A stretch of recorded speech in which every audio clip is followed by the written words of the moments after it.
Hi guys, எல்லாருக்கும் வணக்கம். Welcome back to the channel SP stories. நம்ம தொடர்ச்சியா கிரைம் கதைகள் கேட்டுக்கிட்டு இருக்கோம். இவ எப்படி தெரியுமா, சொந்த குடும்பத்துக்குள்ளே, அதாவது புருஷனோட தம்பி கூடயே தப்பான தொடர்பு. சரி, இதுதானா அப்படின்னு கேட்டா புருஷனோட அப்பா கூட, அதாவது மாமனார் கூட தப்பான உறவு. சரி, தப்பான உறவுல தான் இருந்துட்டு போய் தொலைஞ்சால அப்படின்னு கேட்டா அதுதான் கிடையாது. இப்படிலாம் இருந்துகிட்டு கடைசியில எனக்கு நிலம் வேணும் அப்படின்னு சண்டை போட்டு சொந்த மாமியாருக்கு விஷ ஊசி போட்டு கொண்டிருக்கா. இந்த முழு கதையை கேட்கிறப்ப, இந்த முழு டைம் லைனை பத்தி கேட்கிறப்ப நமக்கு அதிர்ச்சியா இருக்கும். ஏன்னா இப்படி இல்லாம நம்ம இந்தியாவில் நடக்கும் அப்படின்ட்டு. அது மட்டும் இல்லாம நம்ம சேனல்ல போடக்கூடிய எல்லா நியூஸுமே வெரிஃபைட் நியூஸ் தான். ஃபுல் அண்ட் ஃபுல் டீடைல் ரிப்போர்ட்டை படிச்சு அதை தான் உங்களுக்கு நியூஸாக கொடுத்துக்கிட்டு இருக்கோம். ஸோ அதன் வரிசையில் இந்த ஒரு வீடியோவில் நிறைய இமேஜஸ், நிறைய வீடியோஸ், நிறைய ரிப்போர்ட்ஸ் இதில் காட்டுவோம். ஸோ மறக்காம வீடியோ ஃபுல்லாக பாருங்க, ரொம்ப இன்ட்ரெஸ்டிங்காக இருக்கும். உங்கள்கிட்ட கேட்கறது ஒரே ஒரு விஷயம் தான். நம்ம ஒரு 4 மணி நேரம் ஸ்பெண்ட் பண்ணி இந்த வீடியோஸ்லாம் எடிட் பண்ணி ஸ்கிரிப்ட் எழுதி வீடியோ போடுறோம். அதனால ஒரே ஒரு தடவை லைக் பண்ணிட்டு வீடியோ கண்டினியூ பண்ணுங்க. வீடியோ பிடிக்கும் பட்சத்தில் நீங்க சப்ஸ்கிரைப் பண்ணி தொடர்ச்சியாக எங்களோட வீடியோ பார்க்கலாம். இந்த ஒரு வீடியோக்காக ஒரு லைக் பண்ணி வீடியோ ஸ்டார்ட் பண்ணுங்க. ஐயா, இவரோட பேர் தான் பூஜா. இவ வந்து படிக்கலாம் கிடையாது, ஒரு கிராமத்து ஆளு தான், கிராமத்து பொம்பளை தான், சுத்தமாக படிக்க ஸ்கூலுக்கே போகலையா. இவங்களோட அப்பா வந்து ஒரு பால் வியாபாரி. இவளுக்கு 21 வயசுலேயே இவங்க அப்பா வந்து கல்யாணம் பண்ணி வச்சிடுறாங்க. ஒரு நல்ல பையனா பார்த்து அவங்களோட குடும்பத்துக்குள்ளேயே, அதாவது அவங்களோட சொந்தத்துக்குள்ளேயே நல்ல பையனா பார்த்து கல்யாணம் பண்ணி வைக்கிறாங்க. என்ன நடக்குதுன்னா, ஒரு 2 வருஷம் நல்லா தான் வாழ்ந்துகிட்டு இருக்கா. அந்த 3வது வருஷம் நிறைய சண்டைகள் ஏற்படுது இவளுக்கும் புருஷனுக்கும். எதை வச்சு சண்டைகள் ஏற்படுது அப்படின்னா, அங்க அக்கம் பக்கத்தில் உள்ளவங்க எல்லாருமே இந்த பொம்பளையை பத்தி தப்பா சொல்ல ஆரம்பிக்கிறாங்க. புருஷன் இந்த மாதிரி உன்னோட பொண்டாட்டி வந்து உன் அப்பா கூடயே தப்பா இருக்க மாதிரி எங்களுக்கு தான் தெரியுது, பார்த்து வச்சுக்க, இந்த மாதிரி சொல்றாங்க. இதெல்லாம் கேட்டு அவனுக்கு ரொம்ப அதிர்ச்சி. அவனும் வந்து தொடர்ச்சியா வந்து இதெல்லாம் நம்பாமையே வந்து கடந்து போயிட்டே இருக்கான். நாளை பேர் என்ன ஆகுது, இவன் வந்து ஒரு சில காட்சிகள் நேராகவே பார்க்குற மாதிரி நடந்துருது. என்ன செய்யறான் அப்படின்னா, போட்டு அடின்னு அடிக்கிறான் வீட்டிலேயே வச்சு. என்னடி உனக்காண்டி நான் சம்பாரிச்சு போட வெளியில போயிட்டு வீட்டுக்கார நீ என்ன இப்படி பண்ணிக்கிட்டு இருக்க அப்படின்ட்டு இந்த பூஜாவை போட்டு டெய்லியுமே துன்புறுத்த ஆரம்பிக்கிறான். இது நாளடைவில் ரொம்ப துன்புறுத்துனே பூஜாவுக்கு சுத்தமாக அவனுக்கு பிடிக்காம போயிடுச்சு. இவன் என்னடா மட்டி பையன், என்ன இவன் நம்மளை இப்படி பண்றானே அப்படின்னு இவன் என்ன செய்யறா, கோர்ட்டுக்கு போக ஆரம்பிக்கிறா. கோர்ட்டுக்கு போயிட்டு இவன் மேல டொமஸ்டிக் வைலன்ஸ் கேஸ் போடுறா, எனக்கு வந்து டிவோர்ஸ் வேணும் அப்படின்ட்டு கோர்ட்டில் வந்து கேட்டுக்கிட்டு இருக்கா. அந்த கோர்ட்டுக்கு அலைஞ்சிக்கிட்டு இருக்க வழியில் ஒருத்தன் பழக்கம் ஏற்படுது. அவன் பேர் தான் கல்யாண் சிங். இந்த கல்யாண் சிங்கிட்ட ஒரு மாதிரி லா ரீதியாக ஹெல்ப் கேட்டுக்கிட்டு டெய்லியுமே பேசிக்கிட்டு இருக்காங்க கோர்ட்டு போகிறது. ஒரு காலகட்டத்தில் என்ன ஆயிடுச்சு அப்படின்னா, கல்யாண் சிங் இவளை பார்க்கறதுக்கே கோர்ட்டுக்கு வர ஆரம்பிச்சிருக்கான்.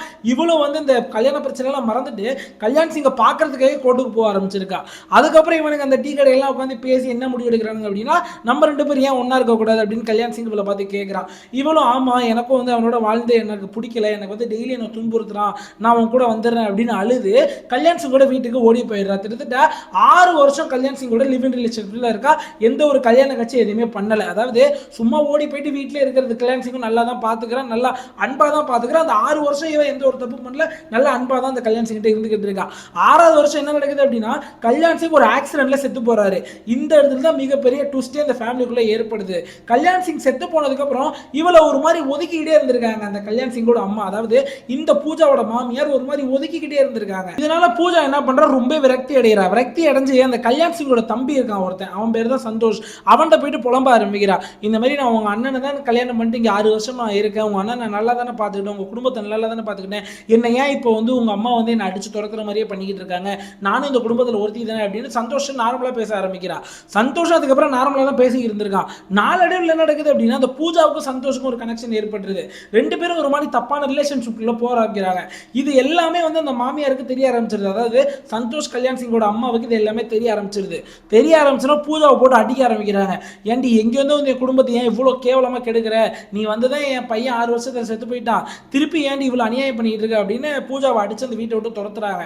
சந்தோஷ் என்ன செய்யறான் அப்படின்னா, தாங்களுடைய பூஜாவை கூட்டு போயிடும் அவனோட வீட்டுக்கு. சந்தோஷுக்கு இதுல முக்கியமான விஷயம் என்ன அப்படின்னா, சந்தோஷுக்கு கல்யாணம் ஆகி கிட்டத்தட்ட 2 வயசுல ஒரு பிள்ளை இருக்குன்றதா ஒரு ஒரு அதிர்ச்சியான விஷயமே. சந்தோஷ் அப்படியுமே வந்து ஒரு மாதிரி ஃபேக்கா அந்த மாதிரி சொந்தக்காரங்க தங்கச்சி இந்த மாதிரி சொல்லி சொந்த வீட்டுக்கு கூட்டு போயிடுறான். அங்க போயிட்டு கொஞ்ச நாள் ஒன்னா தான் இருக்கிறாங்க. சந்தோஷ் மனைவி அந்த அளவு கண்டுக்கல. சரி, இன்னும் புருஷன் மேல ஒரு நம்பிக்கை தான் சந்தோஷ் மேல. என்ன நடக்குது அப்படின்னா, அங்க போயிட்டு திருத்திட்ட 1.5 வருஷத்துல என்ன ஆகுது அப்படின்னா, பூஜா திரும்பி கர்ப்பம் ஆகுறா.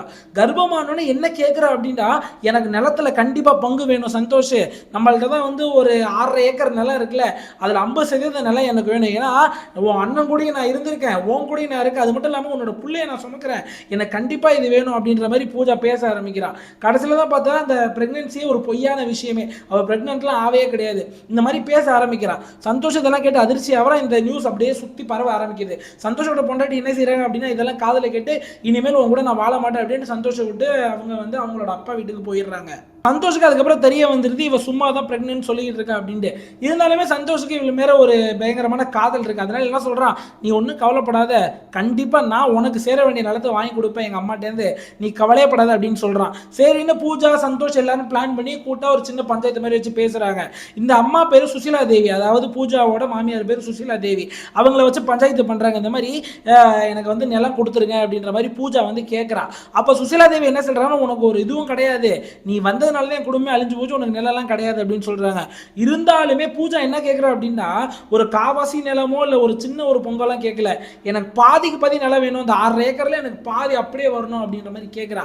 என்ன நடக்குது அப்படின்னா, சந்தோஷ் ஒத்துக்கிறான், அந்த சபையிலே ஒத்துக்கிறான், அந்த பஞ்சாயத்து நடந்துட்டு இருக்க இடத்துல ஓகே நான் கொடுக்குறேன்பா, என் அண்ணன் பொண்டாட்டி தான் அவங்க, இல்லைன்னு நான் சொல்லலை, அவங்களுக்கு பாதி நிலம் நான் கொடுக்குறேன் அப்படின்ற மாதிரி ஒத்துக்கிட்டான் சந்தோஷ். அது மட்டும் இல்லாமல் சுற்றி அந்த குடும்பத்தினர் எல்லாருமே ஒத்துக்கிட்டாங்க. சரி நிலத்தை எடுத்துக்கிட்டு நீ இந்த இடத்துல இருந்து வெளியில கிளம்பிடுன்ற மாதிரி பேசிக்கிட்டு இருக்காங்க.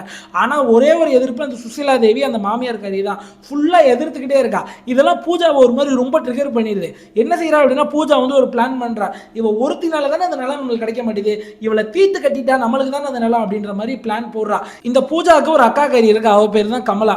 இவன் இந்த பூஜா என்ன செய்யறா அப்படின்ட்டா, கமலாக்கு ஃபோன் அடிச்சு இந்த மாதிரி முழு விவரத்தையும் சொல்றா. இந்த மாதிரி 6 ஏக்கர் எனக்கு வரக்கூடிய நிலம் இங்கே இருக்கு, அதை நான் எடுத்துருவேன், எல்லாருமே வந்து அதை வந்து எனக்கு தான் சொல்றாங்க, ஆனா இந்த ஒரே ஒரு ஆளு மட்டும் தடுத்துட்டு இருக்காங்க, என் மாமியார் மட்டும் தடுத்துட்டு இருக்கா சுசிலா தேவி, அவ ஒரு கிளவிதான், நம்ம ஈஸியா அவளை தீர்த்து முடிச்சிடலாம், நம்ம எனக்கு இதுக்கு மட்டும் ஹெல்ப் பண்ணுங்க, நம்ம வந்து இவளை தீர்த்து முடிச்சுட்டா எனக்கு அந்த நிலத்திலேருந்து வித்துட்டு வர பங்குல உனக்கு நான் பாதி கொடுத்துட்றேன் அப்படின்ற மாதிரி பூஜா வந்து கமலாட்ட பேச ஆரம்பிக்கிறான்.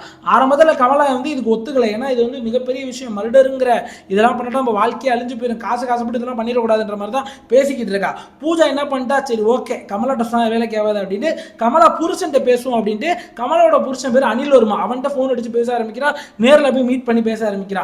அங்க என்ன நடந்துச்சு அப்படின்றத நியூஸ் ரிப்போர்ட்ல போடல, நமக்கும் தெரியல. ஆனா அனில் வருமா இதுக்கு ஒத்துக்கிட்டானா. ஐயா இந்த இடத்துல நான் மிகப்பெரிய ஒரு ஆச்சரியமான கேள்வியை நம்மளுக்கு எழுது. அதாவது பூஜாவோட அக்காவே நோ சொல்லிட்டா கமலா, இதெல்லாம் பண்ண முடியாது மர்டர் அப்படின்ட்டு. ஆனா யோசிச்சு பாரு, அக்கா புருஷன் இதுக்கெல்லாம் ஓகே சொல்லியிருக்கா, அதை அந்த பூஜா தான் கன்வின்ஸ் பண்ணியிருக்கா. என்ன பண்ணி கன்வின்ஸ் பண்ணாலும் நமக்கு தெரியாது, எந்த ஒரு நியூஸ் ரிப்போர்ட்லையும் போடல, நம்மளாம் எதனா யோசிச்சுக்க வேண்டியதான். அனில் வருமா எல்லாம் கன்வின்ஸ் பண்ணானுங்க, இப்போ வந்து யோசிக்கிறானுங்க எப்படி அவளை போட்டு தள்ளுறது அப்படின்ட்டு. வீட்டில் யாரும் இருக்க மாட்டாங்க, அவள் தனியாக தான் இருப்பா, அவளை ஈஸியாக போட்டு தள்ளிடலாம் அப்படின்னு பிளான் பண்ணுறாங்க. அதை வந்து ஒரு மாதிரி அந்த தான் உயிரை தானே எடுத்துக்கிட்ட மாதிரி இருக்கணும், ஒரு கொலை மாதிரி இருக்கக்கூடாது அப்படின்றதுக்காக விஷ ஊசி ஒன்று வாங்குறானுங்க.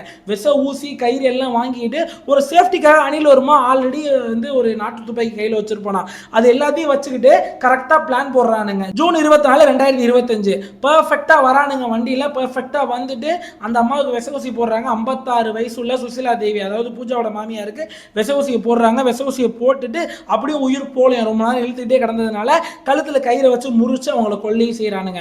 கொள்ளை செஞ்சுட்டு அனில் வருமா என்ன செய்கிறான் அப்படின்னா, இதை வந்து நம்ம வந்து இப்படியே விட்டுறக்கூடாது, எதுக்காக சூசைட் பண்ணாங்க அப்படின்னு நாளைக்கு கேள்வி நிறைய வந்துடும். அதனால இப்போ நீங்கள் என்ன செய்றீங்க அப்படின்னா, இங்கே ஒரு நகையெல்லாம் எடுத்து என்கிட்ட கொடுங்க, அதெல்லாம் நான் போய் விற்று காசு ஆக்கிடுறேன், இது வந்து ராபரினால ஏற்பட்ட கொலை மாதிரி மாற்றிடல அப்படின்னு என்ன செய்கிறானுங்க அப்படின்னா, அந்த வீட்டில் உள்ள நகையெல்லாம் எடுக்கிறானுங்க. கிட்டத்தட்ட 8 லட்ச ரூபா மதிப்புள்ள நகைகள், அது எல்லாத்தையுமே எடுத்துட்டு அனில் வருமா எடுத்துட்டு ஓட ஆரம்பிக்கிறான். அனில் வருமா தூரமா ஒரு ஊருக்கு போய் அந்த நகையெல்லாம் விற்க ஆரம்பிச்சிடுறான். இங்க என்ன நடக்குதுன்னா, போலீஸ்லாம் வராங்க. ஒரு மாதிரி பிறண்டு பூஜா பேசியிருக்கான். அதிலே போலீஸ்க்கு ஒட்டுமொத்த விஷயமும் தெரிஞ்சது. அது மட்டும் இல்லாமல் போலீஸ் அந்த இடத்த சுற்றி விசாரிச்சிருக்காங்க. அப்போ வந்து பூஜாவோட கேரக்டர் தெரிய வருது. பூஜாவோட கேரக்டர் தெரிய வந்ததில் மட்டும் இல்லாமல் இப்போதான் ரீசெண்டாக பூஜாவுக்கும் அந்த மாமியாருக்கும் நிறைய சண்டைகள் ஏற்பட்டுச்சு அப்படின்ற நியூஸ்லாம் போலீஸ்க்கு தெரிய வருது. என்ன செய்யறாங்க அப்படின்னா, போலீஸ் வந்து கிறுக்குப்பிடி விசாரணை ஆரம்பிக்கிறாங்க. பூஜாவுக்கு புடின்னு பிடிச்சதுல பூஜா என்ன செய்யறா, எல்லா விஷயத்தையும் ஒத்துக்கிட்டா. ஆமா நான் தான் பண்ணேன் அப்படின்னு பூஜா ஒத்துக்கிட்டா. என் அக்கா கூட சேர்ந்து தான் பண்ணேன் அப்படின்னு ஒத்துக்கிட்டா. அது மட்டும் இல்லாமல் அந்த அனில் ஒரு மையம் கோத்து விட்டானுங்க. பூஜாவை ஈஸியாக அரெஸ்ட் பண்றானுங்க. பூஜாவோட அக்காவான கமலாவை ஈஸியாக அரெஸ்ட் பண்றானுங்க. இந்த அனில் ஒரு அரெஸ்ட் பண்ண போன மட்டும் அவன் சம்பந்தமே இல்லாமல் கையில் நாட்டு துப்பாக்கி வச்சு போலீஸ் எல்லாம் சுட்டிருக்கான். இவங்க என்ன செய்வாங்க, எடுத்து என்கவுண்டர் போட்டு தெரியலாம் அப்படின்ட்டு கண்ணை எடுத்து காலிலே சுட்டிருக்காங்க முட்டி கீழே. அவன் அதில் கண்ணெல்லாம் கீழே போட்டு அவனும் சரண்டர் ஆயிட்டான். எந்த அளவு கேவலமான விஷயமா இருக்குன்னு பாருங்களேன். நம்ம ஊர்ல நல்ல மனசுக்கெல்லாம் இடமே கிடையாதுங்க. வெள்ளைத்தோளுக்கும் அழகுக்கு மட்டும் தான் எல்லாருமே மயங்குறானுங்க. அவன் எவ்வளவுதான் ஈவலா இருந்தாலும், எவ்வளவுதான் டெவிலா இருந்தாலும், எவ்வளவுதான் வந்து அசுரத்தனமான அசுர அரக்கியா இருந்தாலும், வெள்ளத்தோல் இருந்துட்டா போதும் பயிலோ நம்பி நம்ம ஆம்பளைங்க நம்பி ஏமாந்துடுறது. இந்த பாருங்க இவ்வளவு பெரிய குடும்பமே எப்படி சந்தி சிரிச்சு போய் நிக்குது அப்படின்றத பாருங்க. அது மட்டும் இல்லாம ஆம்பளைங்கள ஒருவனுக்கு ஒருத்தி அப்படின்ற ஒரு விஷயமே இல்லாம போகுது. பொண்டாட்டியனா பொண்டாட்டியை மட்டும் பார்க்க மாட்டாங்க, எல்லாரையும் பார்க்குறாங்க. அதெல்லாம் ஏன்னு எனக்கு தெரியவே இல்லை. இன்னைக்கான நியூஸ் கண்டிப்பாக உங்களுக்கு இன்ட்ரெஸ்டிங்காக இருந்திருக்கும் அப்படின்னு நம்புறேன். உங்கள்கிட்ட ஒன்னே ஒன்று கேட்கறது திருப்பி அதே தான். ஒரே ஒரு லைக் பண்ணிட்டு கமெண்ட்ல சொல்லிட்டு போங்க எப்படி இருந்துச்சு அப்படின்ட்டு. மறக்காம கமெண்ட்ல சொல்லுங்க, இது நல்லா இருக்கா இல்லை வந்து நம்ம பேசுகிற ஸ்டைல் பிடிச்சிருக்கா இல்லை நம்ம எதனா சேஞ்ச் பண்ணணும் அப்படின்றதெல்லாம் நீங்கள் சொன்னீங்கன்னா தான் நாங்கள் வளர்றதுக்கு எங்களுக்கு ஒரு ஈஸியாக இருக்கும். அது மட்டும் இல்லாமல் இது ஒரு ரொம்ப சீரிய சேனல். இப்போ தான் ஒரு 1000 சப்ஸ்கிரைபர் தான் இருக்கும். நீங்கள் எல்லாம் சப்ஸ்கிரைப் பண்ணால் தான் நம்ம ஒரு 2000 3000 அப்படின்னு போக முடியும். அதனால் மறக்காமல் சப்ஸ்கிரைப் பண்ணி வச்சுக்கோங்க. இன்னொன்று, நீங்கள் லைக் பண்ணுறீங்க இல்லையா, அங்கே கீழே ஹைப்பு அப்படின்ற ஒரு விஷயம் வரும். நீங்கள் ஹைப் பண்ணாலும் நம்மளோட வீடியோ நிறைய பேருக்கு போய் சேரும். அதனால் கண்டிப்பாக ஹைப் பண்ணுங்கள். இன்னொரு முக்கியமான விஷயம் என்ன அப்படின்னா, என்னதான் வந்து நாங்கள் உண்மையான கதைகளை உங்களுக்கு வழங்கினாலும் நீங்கள் வந்து ஃபேக்குன்னு கமெண்ட்டில் பண்ணுறீங்க. அது ஒன்றும் பிரச்சனை இல்லை. இந்த யூடியூப்பில் நிறைய பேர் வந்து என்ன செய்கிறாங்க அப்படின்னா, ஃபேக்கான கதைகளை அவங்களா உருவாக்கி பேசிக்கிட்டு இருக்காங்க.